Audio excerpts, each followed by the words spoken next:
أعوذ بالله من الشيطان الرجيم. بسم الله الرحمن الرحيم. واعلموا أنما غنمتم من شيء فأن لله خمسه وللرسول ولذي القربى واليتامى والمساكين وابن السبيل إن كنتم آمنتم بالله وما أنزلنا على عبدنا يوم الفرقان يوم التقى الجمعان والله على كل شيء قدير. إذ أنتم بالعدوة الدنيا وهم بالعدوة القصوى والركب أسفل منكم ولو تواعدتم لاختلفتم في الميعاد ولكن ليقضي الله أمرا كان مفعولا ليهلك من هلك عن بينة ويحيى من حي عن بينة وإن الله لسميع عليم. إذ يريكهم الله في منامك قليلا ولو أراكهم كثيرا لفشلتم ولتنازعتم في الأمر ولكن الله سلم إنه عليم بذات الصدور. وإذ يريكموهم إذ التقيتم في أعينكم قليلا ويقللكم في أعينهم ليقضي الله أمرا كان مفعولا وإلى الله ترجع الأمور. يا أيها الذين آمنوا إذا لقيتم فئة فاثبتوا واذكروا الله كثيرا لعلكم تفلحون. وأطيعوا الله ورسوله ولا تنازعوا فتفشلوا وتذهب ريحكم واصبروا إن الله مع الصابرين. ولا تكونوا كالذين خرجوا من ديارهم بطرا ورئاء الناس ويصدون عن سبيل الله والله بما يعملون محيط. وإذ زين لهم الشيطان أعمالهم وقال لا غالب لكم اليوم من الناس وإني جار لكم فلما تراءت الفئتان نكص على عقبيه وقال إني بريء منكم إني أرى ما لا ترون إني أخاف الله والله شديد العقاب. إذ يقول المنافقون والذين في قلوبهم مرض غر هؤلاء دينهم ومن يتوكل على الله فإن الله عزيز حكيم. ولو ترى إذ يتوفى الذين كفروا الملائكة يضربون وجوههم وأدبارهم وذوقوا عذاب الحريق ذلك بما قدمت أيديكم وأن الله ليس بظلام للعبيد. كدأب آل فرعون والذين من قبلهم كفروا بآيات الله فأخذهم الله بذنوبهم إن الله قوي شديد العقاب. ذلك بأن الله لم يك مغيرا نعمة أنعمها على قوم حتى يغيروا ما بأنفسهم وأن الله سميع عليم. كدأب آل فرعون والذين من قبلهم كذبوا بآيات ربهم فأهلكناهم بذنوبهم وأغرقنا آل فرعون وكل كانوا ظالمين إن شر الدواب عند الله الذين كفروا فهم لا يؤمنون الذين عاهدت منهم ثم ينقضون عهدهم في كل مرة وهم لا يتقون فإما تثقفنهم في الحرب فشرد بهم من خلفهم لعلهم يذكرون وإما تخافن من قوم خيانة فانبذ إليهم على سواء إن الله لا يحب الخائنين ولا يحسبن الذين كفروا سبقوا إنهم لا يعجزون وأعدوا لهم ما استطعتم من قوة ومن رباط الخيل ترهبون به عدو الله وعدوكم وآخرين من دونهم لا تعلمونهم الله يعلمهم وما تنفقوا من شيء في سبيل الله يوفى إليكم وأنتم لا تظلمون وإن جنحوا للسلم فاجنح لها وتوكل على الله إنه هو السميع العليم وإن يريدوا أن يخدعوك فإن حسبك الله هو الذي أيدك بنصره وبالمؤمنين وألف بين قلوبهم لو أنفقت ما في الأرض جميعا ما ألفت بين قلوبهم ولكن الله ألف بينهم إنه عزيز حكيم يا أيها النبي حسبك الله ومن اتبعك من المؤمنين يا أيها النبي حرض المؤمنين على القتال إن يكن منكم 20 صابرون يغلبوا 200 وإن يكن منكم 100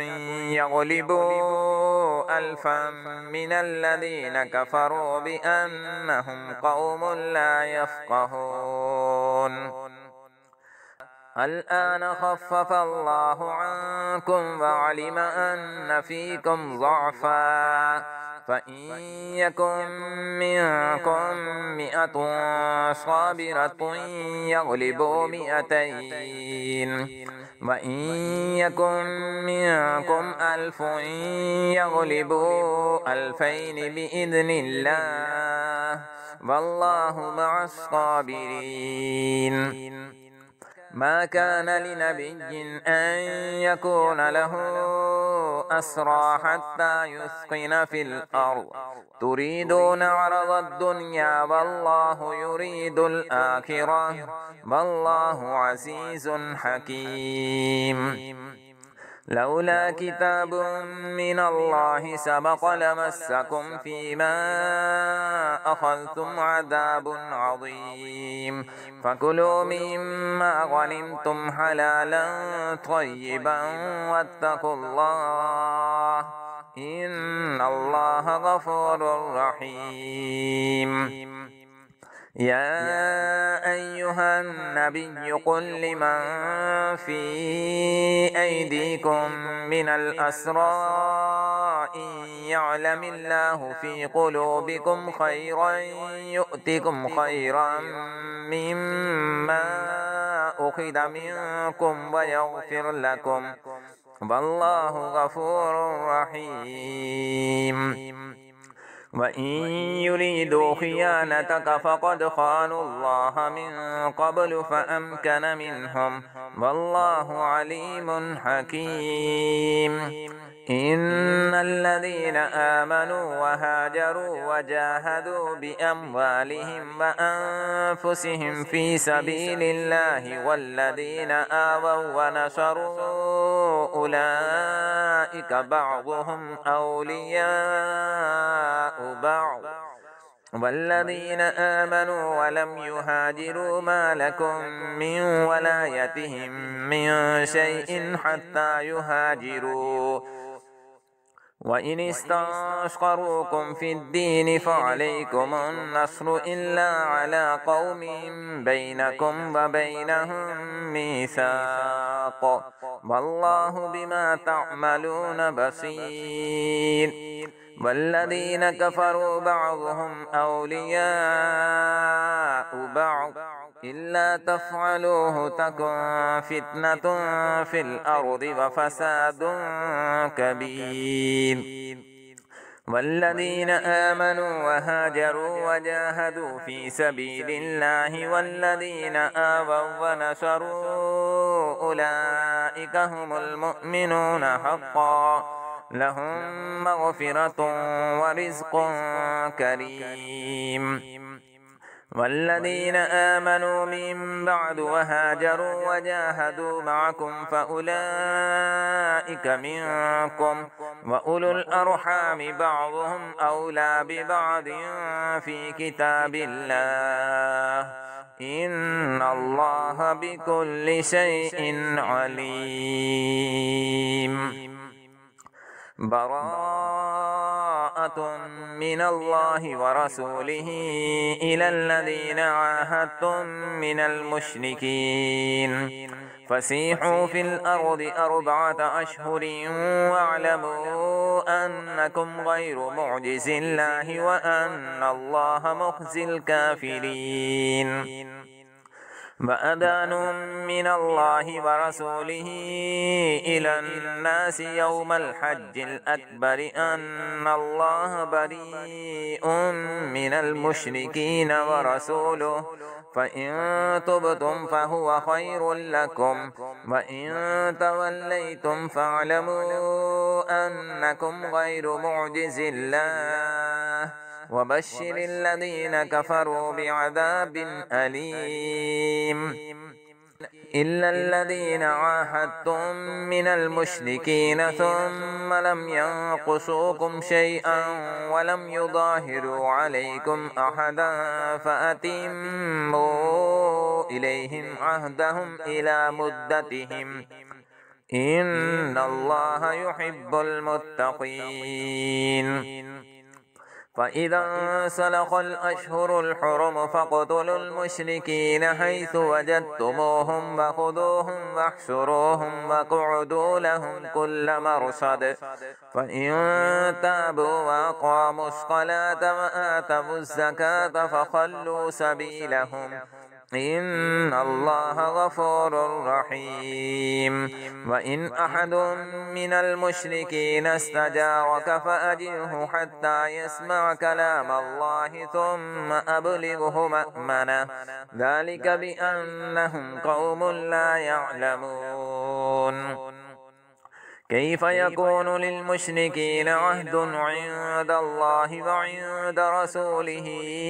إلا الذين عاهدتم عند المسجد الحرام فما استقاموا لكم فاستقيموا لهم إن الله يحب المتقين كيف وإن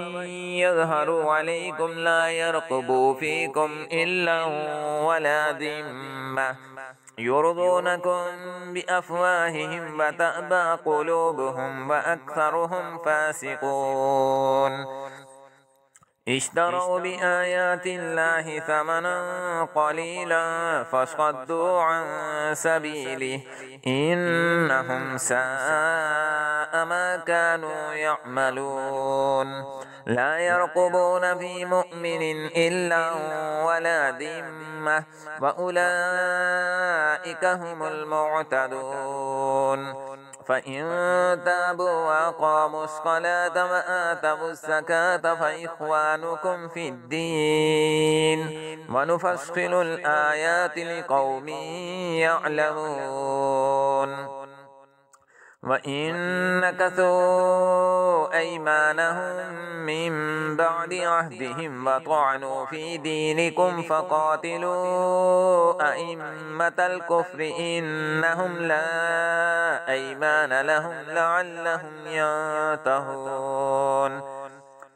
ألا تقاتلون قوما نكثوا أيمانهم وهموا بإخراج الرسول وهم بدؤوكم أول مرة أتخشونهم فالله أحق أن تخشوه إن كنتم مؤمنين قاتلوهم يعذبهم الله بأيديكم ويخزهم وينصركم عليهم ويشف صدور قوم مؤمنين ويذهب غيظ قلوبهم ويتوب الله على من يشاء والله عليم حكيم أم حسبتم أن تتركوا ولما يعلم الله الذين جاهدوا منكم ولم يتخذوا من دون الله ولا رسوله ولا المؤمنين وليجة والله خبير بما تعملون ما كان للمشركين أن يعمروا مساجد الله شاهدين على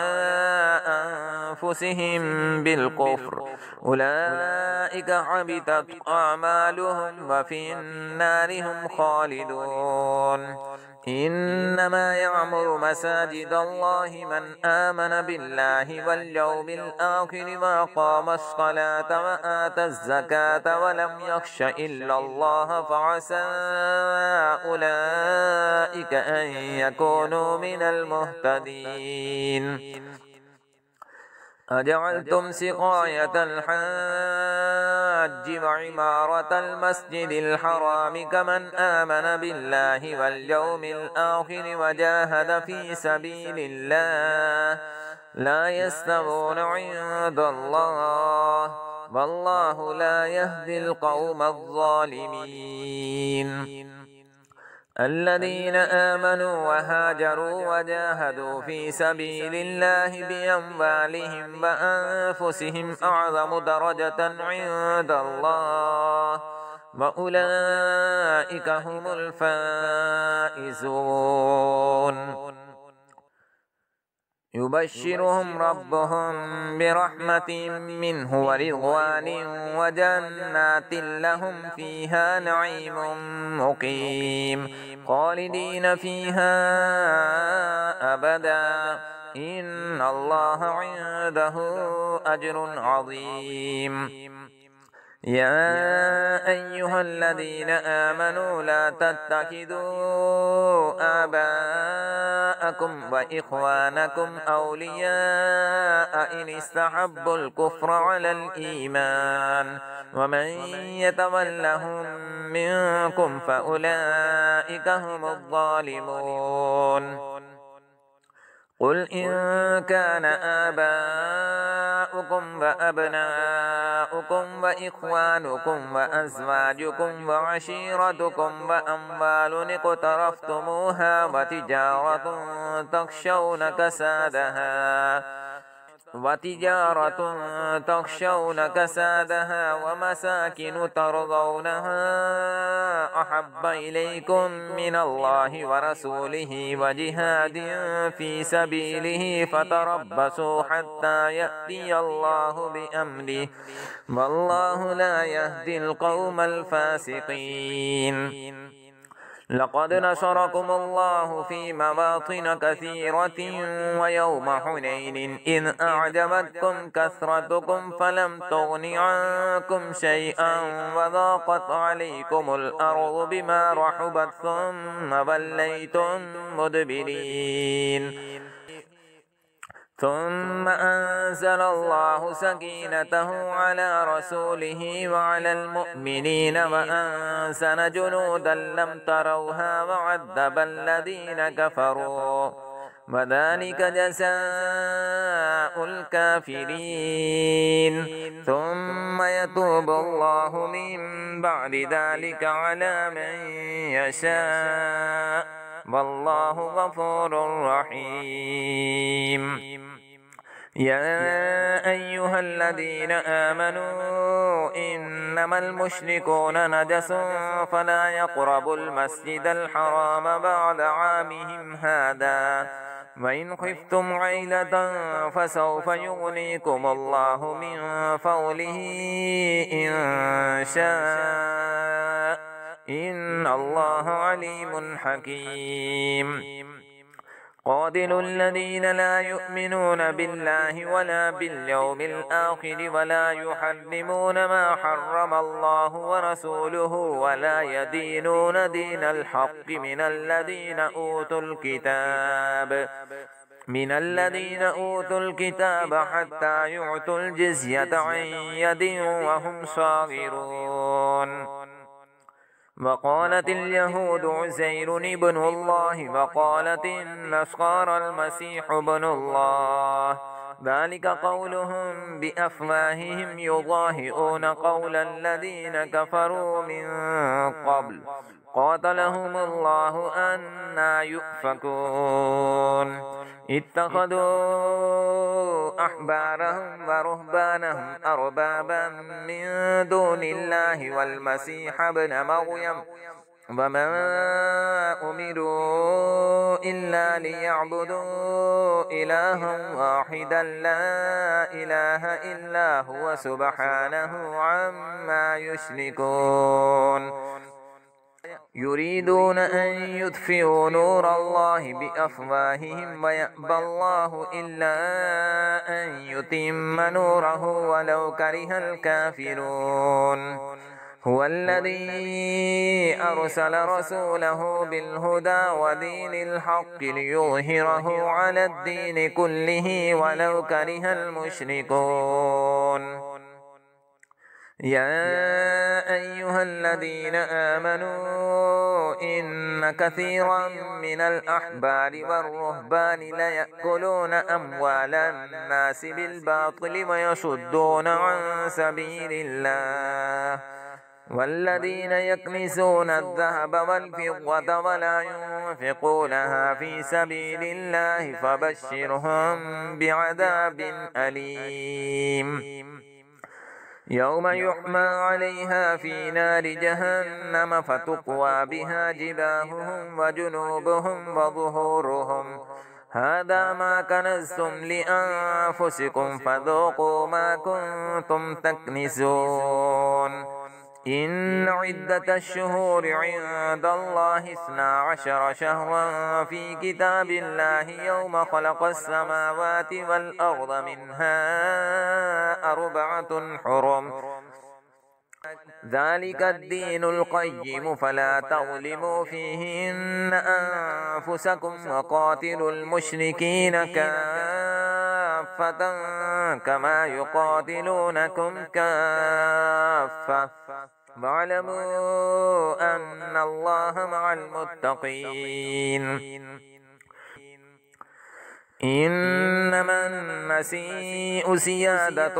في الكفر يضل به الذين كفروا يحلونه عاما ويحرمونه عاما ليواتعوا عدة ما حرم الله فيحلوا ما حرم الله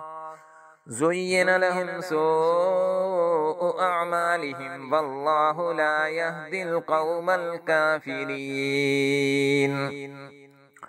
يا أيها الذين آمنوا ما لكم إذا قيل لكم انفروا في سبيل الله اثاقلتم إلى الأرض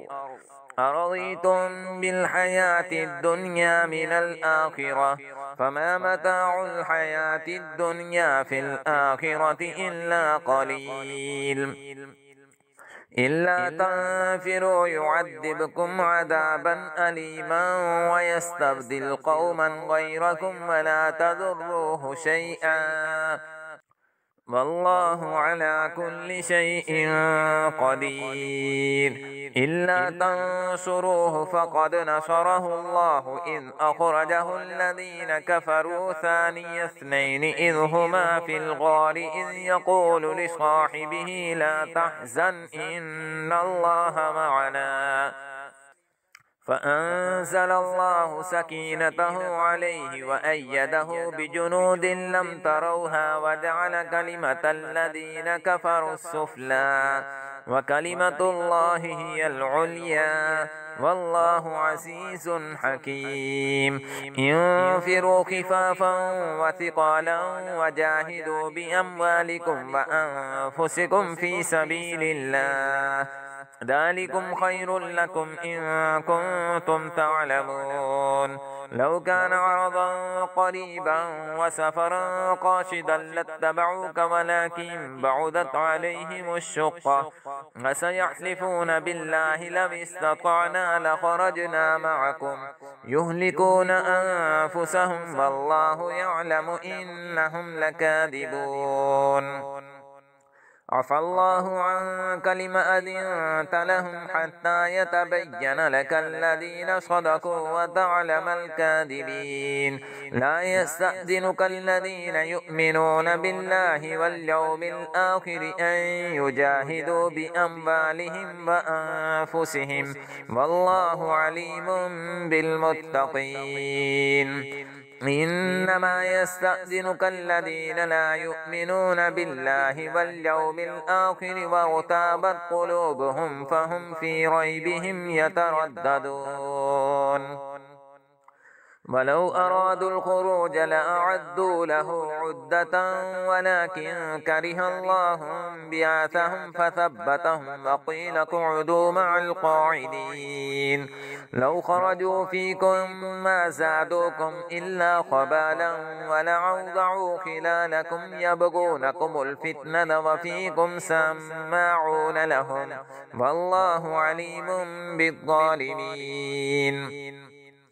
لقد ابتغوا الفتنة من قبل وقلبوا لك الأمور حتى جاء الحق وظهر أمر الله وهم كارهون. ومنهم من يقول ائذن لي ولا تفتني ألا في الفتنة سقطوا وإن جهنم لمحيطة بالكافرين. إن تصبك حسنة تسؤهم وإن تصبك مصيبة يقولوا قد أخذنا أمرنا من قبل ويتولوا وهم فرحون. قل لن يصيبنا إلا ما كتب الله لنا هو مولانا وعلى الله فليتوكل المؤمنون. قل هل تربصون بنا إلا إحدى الحسنيين ونحن نتربص بكم أن يصيبكم الله بعذاب من عنده أو بأيدينا فتربصوا إنا معكم متربصون. قل أنفقوا طوعا أو كرها لن يتقبل منكم إنكم كنتم قوما فاسقين. وما منعهم أن تقبل منهم نفقاتهم إلا أنهم كفروا بالله وبرسوله ولا يأتون الصلاة إلا وهم كسالى ولا ينفقون إلا وهم كارهون. فلا تعجبك أموالهم ولا أولادهم إنما يريد الله ليعذبهم بها في الحياة الدنيا وتزهق أنفسهم وهم كافرون. ويحلفون بالله إنهم لمنكم وما هم منكم ولكنهم قوم يفرقون. لو يجدون ملجأ أو مغارات أو مدخلا لولوا إليه وهم يجمحون. ومنهم من يلمزك في الصدقات فإن أعطوا منها رضوا وإن لم يعطوا منها إذا هم يسخطون ولو أنهم رضوا ما آتاهم الله ورسوله وقالوا حسبنا الله سيؤتينا الله من فضله ورسوله إنا إلى الله راغبون إنما الصدقات للفقراء والمساكين والعاملين عليها والمؤلفة قلوبهم وفي الرقاب والغارمين وفي سبيل الله وابن السبيل فريضة من الله والله عليم حكيم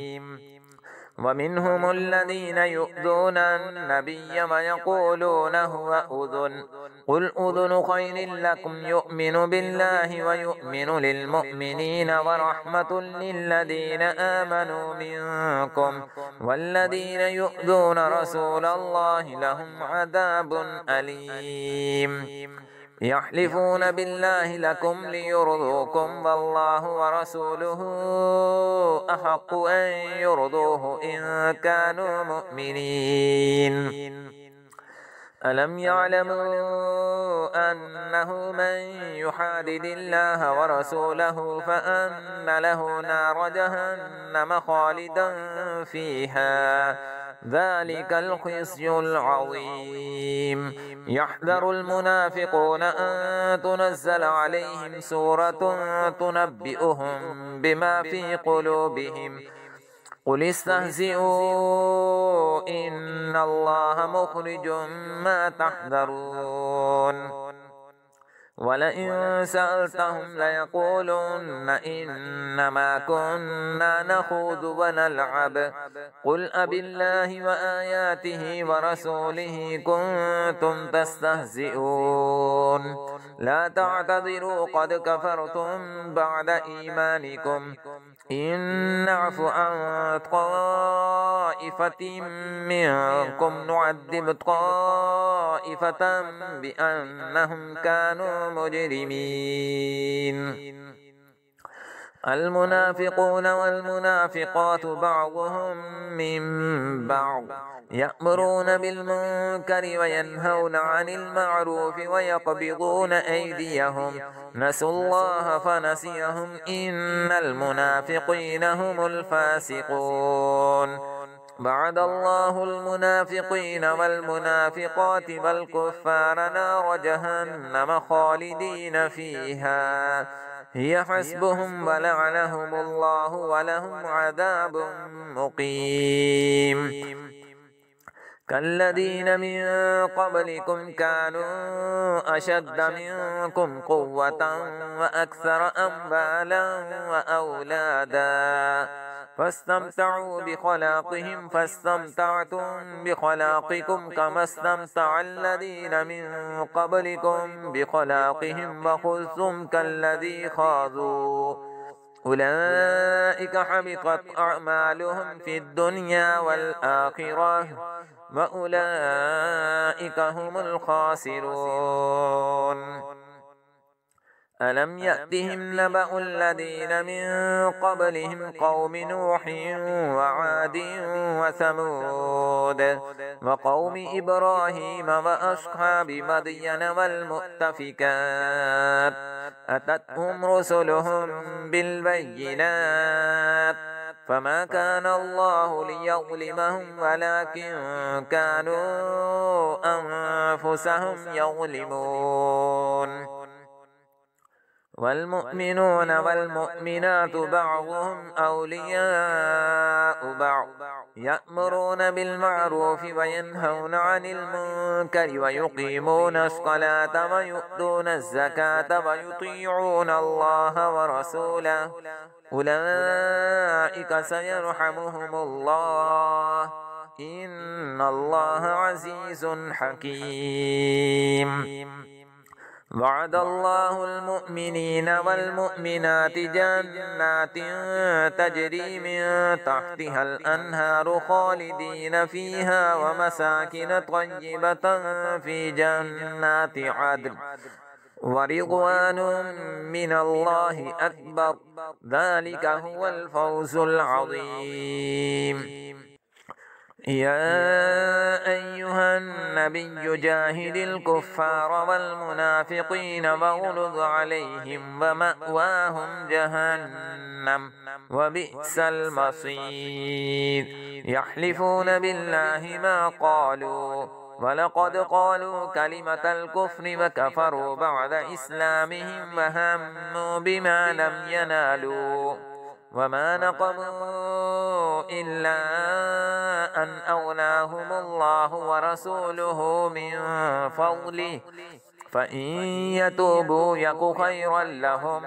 وإن يتولوا يعذبهم الله عذابا أليما في الدنيا والآخرة وما لهم في الأرض من ولي ولا نصير. ومنهم من عاهد الله لئن آتانا من فضله لنصدقن ولنكونن من الصالحين فلما آتاهم من فضله بخلوا به وتولوا وهم معرضون فأعقبهم نفاقا في قلوبهم إلى يوم يلقونه بما أخلفوا الله ما وعدوه وبما كانوا يكذبون. ألم يعلموا أن الله يعلم سرهم ونجواهم وأن الله علام الغيوب. الذين يلمزون المتطوعين من المؤمنين في الصدقات والذين لا يجدون إلا جهدهم فيسخرون منهم سخر الله منهم ولهم عذاب أليم. استغفر لهم أو لا تستغفر لهم إن تستغفر لهم 70 مرة فلن يغفر الله لهم ذلك بأنهم كفروا بالله ورسوله والله لا يهدي القوم الفاسقين. فرح المخلفون بمقعدهم خلاف رسول الله وكرهوا أن يجاهدوا بأموالهم وأنفسهم في سبيل الله وقالوا لا تنفروا في الحر قل نار جهنم أشد حرا لو كانوا يفقهون. فليضحكوا قليلا وليبكوا كثيرا جزاء بما كانوا يكسبون. فإن رجعك الله إلى طائفة منهم فاستأذنوك للخروج فقل لن تخرجوا معي أبدا ولن تقاتلوا معي عدوا إنكم رضيتم بالقعود أول مرة فاقعدوا مع الخالفين ولا تصل على أحد منهم مات أبدا ولا تقم على قبره إنهم كفروا بالله ورسوله وماتوا وهم فاسقون. ولا تعجبك أموالهم وأولادهم إنما يريد الله أن يعذبهم بها في الدنيا وتزهق أنفسهم وهم كافرون. وإذا أنزلت سورة أن آمنوا بالله وجاهدوا مع رسوله استأذنك أولو القول منهم وقالوا ذرنا نكن مع القاعدين رضوا بأن يكونوا مع الخوالف وطبع على قلوبهم فهم لا يفقهون. لكن الرسول والذين آمنوا معه جاهدوا بأموالهم وأنفسهم وأولئك لهم الخيرات وأولئك هم المفلحون. أعد الله لهم جنات تجري من تحتها الأنهار خالدين فيها ذلك الفوز العظيم. وجاء المعذرون من الأعراب ليؤذن لهم وقعد الذين كذبوا الله ورسوله سيصيب الذين كفروا منهم عذاب أليم ليس على الضعفاء ولا على المرضى ولا على الذين لا يجدون ما ينفقون حرج إذا نصحوا لله ورسوله ما على المحسنين من سبيل والله غفور رحيم ولا على الذين إذا ما أتوك لتحملهم قلت لا أجد ما أحملكم عليه تولوا وأعينهم تفيض من الدمع حزنا ألا يجدوا ما ينفقون إنما السبيل على الذين يستأذنونك وهم أغنياء رضوا بأن يكونوا مع الخوالف فطبع الله على قلوبهم فهم لا يعلمون صدق الله العظيم.